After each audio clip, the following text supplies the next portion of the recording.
Hi, ich bin Isaac, ich arbeite als CSR-Manager bei iRedaily. Momentan befinden wir uns in Portugal und besuchen unsere Fabriken.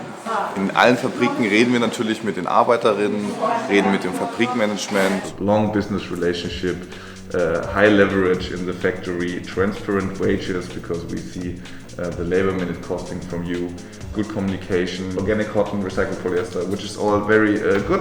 Und geben auch Verbesserungsvorschläge oder unser Feedback, wie wir so die Fabriken finden. Natürlich überwachen wir auch unsere Produktion und bei jedem Besuch mache ich auch einen Basic Health und Safety Check von der Fairwear Foundation. Hier werden grundlegende Sicherheits- und Gesundheitsstandards abgefragt. Das evaluiere ich dann in meinen Visit Reports und leite es auch an die Fairwear Foundation weiter. Denn natürlich wollen wir volle Transparenz in unserer Lieferkette. We're here in Portugal filming and taking pictures because we want to show our customers how our garments are made. Und das wollen wir auch mit euch teilen. Wenn ihr auf unsere Website guckt, schaut doch mal bei einem T-Shirt oder bei einem Pulli.